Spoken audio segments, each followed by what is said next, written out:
네, 안녕하세요. 열린사회 식구들 오랜만입니다. 저는 열린학교 시설장으로 일하다가 현재는 도깨비에서 일하고 있는 허정숙입니다. 반갑습니다. 지금부터 23년 전 여름, 네, 7월 한 며칠인 것 같은데요. 그해 여름에 그 친구의 후배를 통해서 열린사회를 좀 알게 됐고요. 처음에는 강동소파를 갔었어요. 근데 이제 막 그때 롯데월드 지나서 막 가는데 너무 먼 거예요. 끝나고 거기 노래패 있을 때였는데 노래 모임하고 끝나고 아무것도 술 한잔 안 마시고 집에 왔는데 12시가 넘고 그러니까 야 얘들 어떻게 다니지? 그러다가 제가 원래 도남동에 살고 있었는데 열린사회가 잠깐 부부가 잠깐 도남동에 있을 때 사무실을 이제 찾아갔었고요. 갔는데 뭐 선배들도 자리 주기도 하고 그 처음 했던 모임은 생활환경 운동이었는데 그런 것들이 되게 재밌고 네 그러다 보니까 또 이렇게 저렇게 오시는 우리 회원들 다들 되게 재밌고 뭐 술 한잔 먹으면서 친목도 동무가 됐던 것 같고 때로는 이 사회의 어떤 좀 풀리지 않는 문제들을 함께 풀어가는데 또 같이 목소리도 내고 뭐 일도 하고 이러면서 네, 지나게 된 것 같습니다. 제가 어렸을 때 꿈이 교사였는데 사실 그 상고를 가고 교사의 꿈이라는 것들은 그냥 한낱 어렸을 때의 꿈으로만 그칠 뻔했던 저에게 열린학교라는 공간이 교사뿐만 아니라 교장까지도 만들어준 그런 곳이고 현재는 지역에 있는 한 1000여 명의 아이들을 돌보고 지원하고 지지하는 그런 센터의 대표를 맡게 되는 그런 터닝포인트를 좀 갖게 했죠. 그때 이제 1999년에 저희가 시작을 했으니까 그 당시는 이제 IMF가 끝나고 이제 많은 사람들이 실직과 그리고 이제 한부모 가정이 되는 막 이혼의 과정을 겪는 좀 사회적으로 굉장히 성장통을 많이 겪고 있던 시기였고요. 그러다 보니까 이제 골목에 아이들끼리 이제 목에 열쇠 목걸이를 차고 막 깨지하는 아이들이 이제 밖에서 놀고 늦게까지 거리를 헤매고 이런 친구들이 많이 눈에 띄었어요. 그러다 보니까 이 친구들에 대해서 우리가 뭔가를 해야겠다라고 좀 생각을 했고 그래서 이제 시작을 하게 된 게 이제 방과후 교실이었고 그러면서 뭐 우리 내부적으로 이제 선생님들도 뽑아가지고 아이들도 이제 받고 이렇게 시작을 했고요. 그때 이제 시작을 할 때 저희는 아이들에 대한 근본적인 1차적인 목적은 그런 저소득이라든가 좀 돌봄이 필요한 친구들에게 돌봄과 교육이 좀 이렇게 할 수 있는 그 지역사회에 그 공간이 필요하겠다 생각을 했고 또 두 번째는 이건 지역사회 학교여야 한다. 그래서 어떤 물적, 인적 그런 자원이 다 마련되어 있는 상태에서 돌봄이나 교육만이 아니라 부족하지만 지역에 있는 많은 기관이나 주민들이 참여를 하고 같이 돌봄이라는 걸 하면서 이 아이들 20명이 30명이 그냥 이 30명으로 끝나는 게 아니라 이 지역에 있는 많은 아이들을 대변하는 대표적인 30명이 돼서 이 함께하고 있는 주민들, 성인들, 그런 사람들에게 좀 교육, 공동체라든가 이런 거에 대한 마음을 좀 더 키우고 함께 키워나갈 수 있는 어떤 그런 장이 돼야 되지 않겠나라고 좀 생각을 했고요. 그래서 많은 부분 예를 들면 사람을 돈 주고 쓸 수도 있지만 그렇게 하기보다는 자원봉사자를 다 모집을 해갖고 음식을 만들고 매일 다른 선생님들이 오실 때마다 관리하느라고 오히려 더 힘은 들었어도 차라리 그 길을 선택을 했던 그런 목적이 하나 있었고 또 세 번째는 이제 지역에서 아이들 방과후실을 통해서 지금은 환경이 그렇지만 지금은 아이들이 학교에서 선생님한테 혼나고 친구들한테 왕따를 당할 수도 있고 부족한 게 많은 친구들이지만 이 친구들한테 정말 우리 같은 열린사회에서 그동안 내적으로 갖고 왔던 어떤 사람 중에 마음들 그리고 공동체성 이런 것들이 그 아이들에게도 전달이 돼서 이 아이들이 정말 좋은 기운으로 강북구의 그 성인으로 자랄 수 있도록 그래서 이 친구들이 또 다르게 성인이 되면은 그렇게 좋은 기운을 줄 수 있는 그 순환적인 과정을 겪게 하는 것이 이제 목적이었는데 그런 게 벌써 지금 10몇 년 지났잖아요. 그러니까 초등학생이었던 아이들이 지금 대부분 다 20대가 됐거든요. 그리고 지금 저 다 이제 애들이 찾아와요. 군대 갔다 온 애도 있고, 결혼해서 애를 낳은 친구도 있고, 대학 다니고 오는 친구도 있는데, 당시에 선생님이, 학교 담임 선생님이, 쟤는 문제아라고 찌찌찌찌 거렸던 아이라든가, ADHD 약 먹고 막 이랬던 친구라든가, 아니면은 막 한 달씩 초등학생이 3달씩 집 밖에 나가서 살던, 자, 초등학교 때 술, 담배, 뭐, 본드 안 해본 거 없이 다 해본 이런 친구들이 열린 학교라는 공간을 통해서 선생님들을 만나고 조금씩이나마 그래도 이제 마음도 열어가고 건강하게 조금 성장을 해서 했는지 모르겠는데 지금 다들 너무너무, 꽤 괜찮은, 성인으로 성장을 해서 지금은 찾아오고 있기도 하고, 역할들이나 직업들도 되게, 저희가 생각해도 이렇게 멋들어지는 게, 뭐, 간호사가 된 친구도 있고, 보육교사, 그리고 그 친구 어렸을 때 저를 이제 본보기로 삼겠다고, 사회복지사 되겠다고 했던 친구는 진짜 사회복지사 돼서 도깨비에서 함께 일하고 있고요. 그리고 이제 대학을 다니는 친구들도 뭐 간호대학원이라든가 이런 데를, 간호대나 이런 데를 다니고 있는 것 같아요. 그리고 더 중요한 거는 지금은 이제 애들이 만나면은 제 지갑을 절대 못 열게 한다는 거. 네.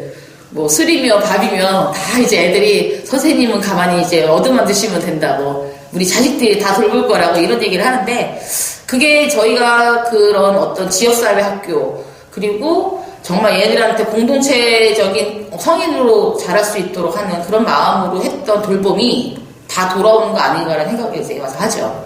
요새는 이제 사례 관리 이런 얘기를 좀 많이 하고 사례 회의라든가 컨설팅 회의 이런 것들을 많이 해요. 그 텔레비전을 보셔도 봤겠지만 카운셀링 뭐 이런 것들 컨설팅이 아니라 근데 어떤 아이가 정말로 어떤 문제가 좀 이렇게 드러나서 이 친구에 대한 개입이 필요한데 내 혼자만의 힘으로 되지 않으면은 그거 같이 도와줄 수 있는 여러 기관이나 전문가를 모셔놓고 같이 논의를 해서 풀어가는 그런 개입 과정을 겪는데 옛날 같은 경우 지금 10년 전이나 만약에 15년 전 같은 경우는 그런 걸 어떻게 해야 되는지도 몰랐고 그런 경험도 없었고 뭐 사례관리나 이런 단어조차도 이제 잘 나오지 않았던 상황이었을 때였죠. 그러다 보니까는 어떻게 보면 혼자서 이거 어떻게 하지? 이 문제는 너무 심각한데 이 아이의 문제는 뿐만 아니라 이 아이의 문제는 이 아이만의 문제가 아니라 이 가정의 문제로 인한 막 이런 문제 있잖아요. 제 힘으로 되지 않는.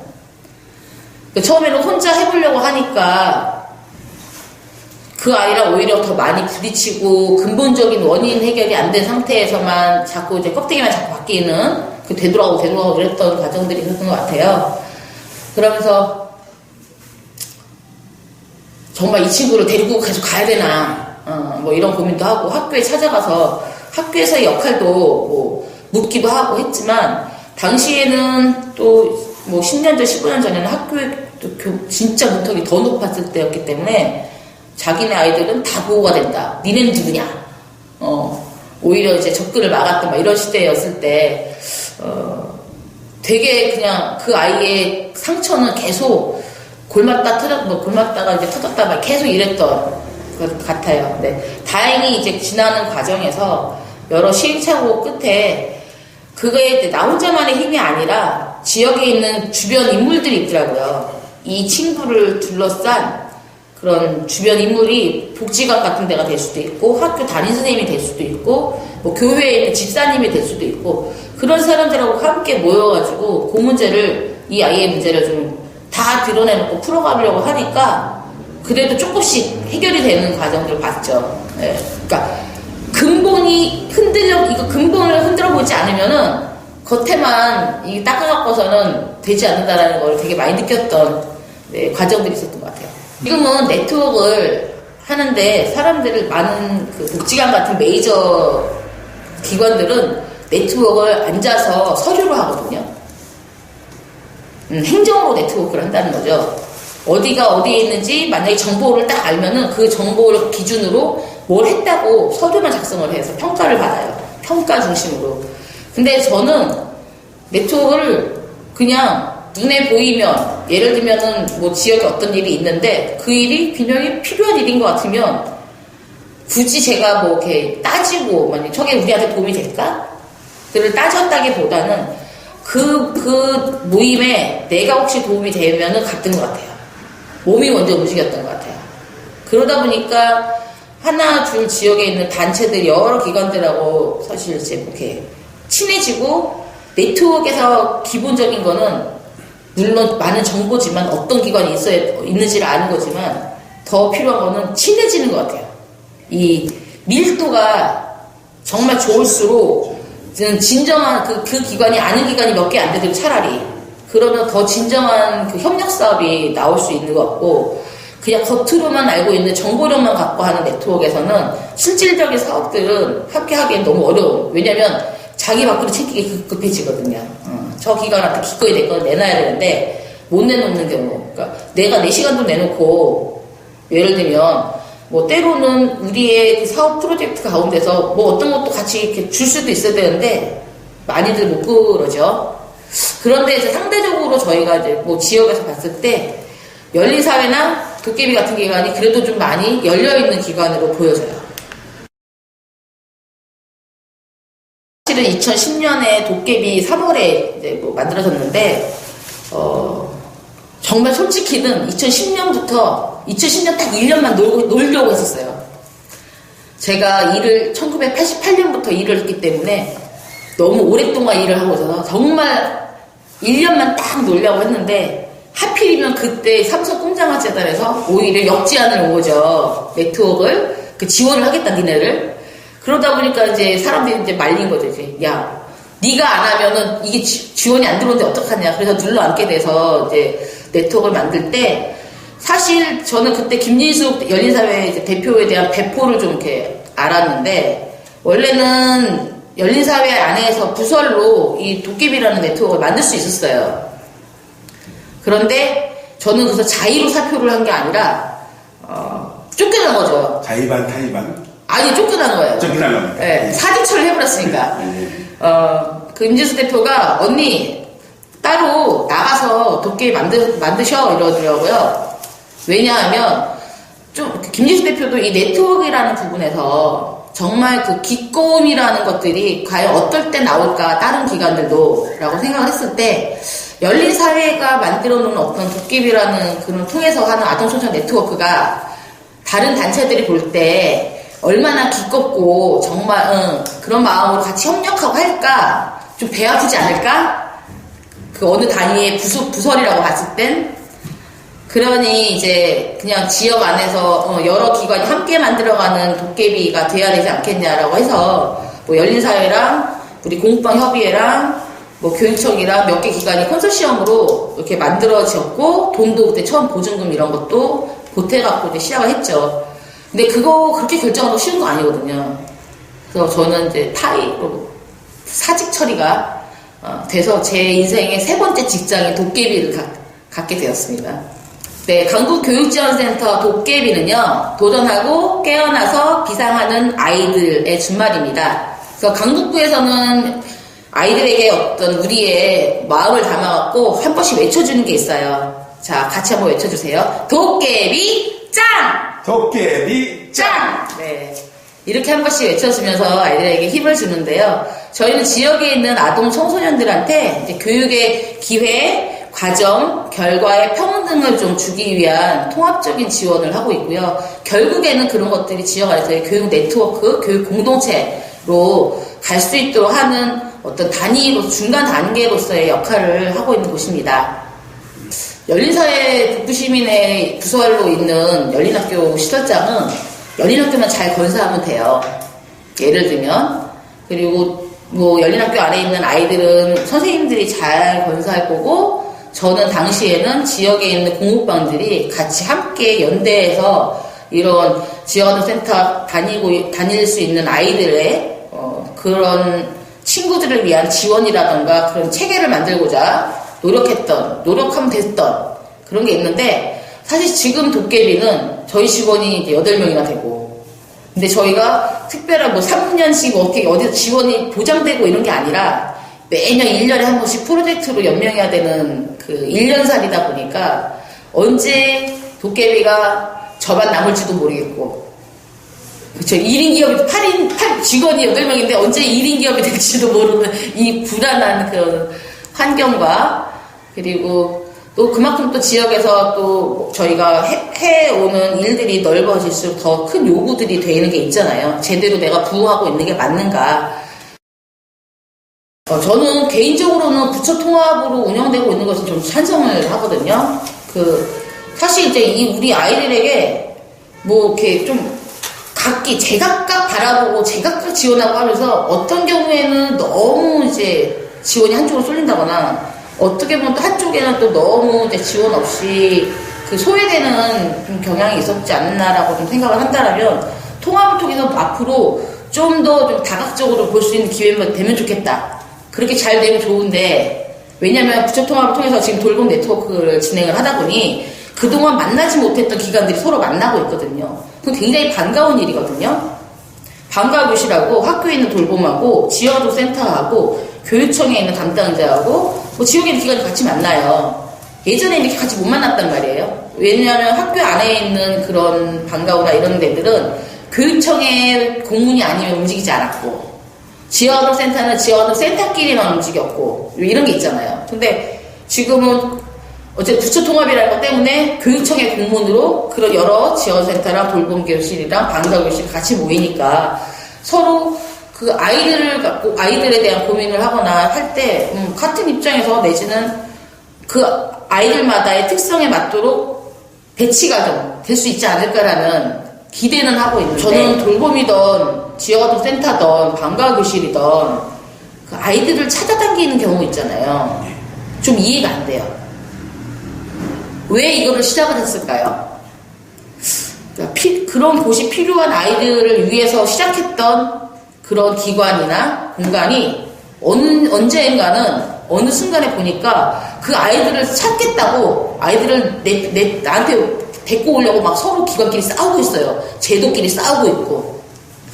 그렇게 왜 그래야 되는 건지 모르겠어요. 이게 지금 성명을 발표하고 그럴 건가. 지금 돌봄이라는 그 제도가 어쨌든 아이들이 방과 후에 필요로 하는 그 서비스를 공적인 또 그런 측면에서 하겠다라는 건데, 물론 저는 개인적으로는 아이들이 학교에 너무 늦게까지 계속 남아있는 것에 반대하죠.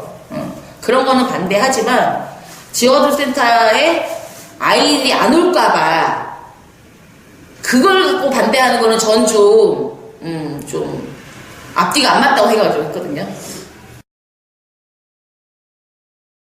어쨌든 제도적으로 돌봄이 생겼고 인근에 지원센터가 뭐 갖춰져 있고 뭐 여러 가지 상황에서 더 이 아이들을 늘릴 수 있다거나 내지는 아이들의 수 때문에 고민을 한다라고 한다라면은 저는 아주 근본적인 것부터 고민을 이제 다시 뒤집어봐야 된다고 생각을 합니다.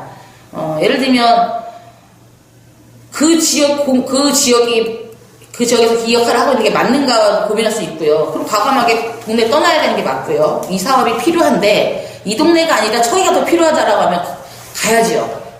근데 여기에 애들이 없으니까 애들 있는 대로 찾아가자라기보다 어떻게 보면 저기에 그 아이들이 너무 필요한 아이들이 많으니까 우리가 거기로 이사를 가야 됩니다라고 오히려 더 능동적으로 좀 이렇게 고민이 시작되면 좋겠다라는 게 또 하나가 있고요. 그리고 수를 맞추기 위해서 노력해야 되는 이 시기가 1, 2년이 만약에 됐다라면 저는 이제 어떤 그 형태 자체가 바뀌어야 된다고 좀 생각을 해요. 그 저소득 아이들을 대상으로 하는 그런 교육, 돌봄 이거는 이미 학교와 인근에 있는 지원센터에서 책임지고 있다. 그러면 그쪽에 넘기는 게 맞겠다. 대신 그런 북부열린학교가 해야 될 역할이 뭘까? 적을 수도 있고 적지 않고 왜냐면 그동안 가져왔던 노하우라던가 뭐 함께 맺어왔던 자원이라던가 이것들을 놓지 않고 좀 더 발전적으로 할 수 있는 걸 찾아볼 수 있겠죠.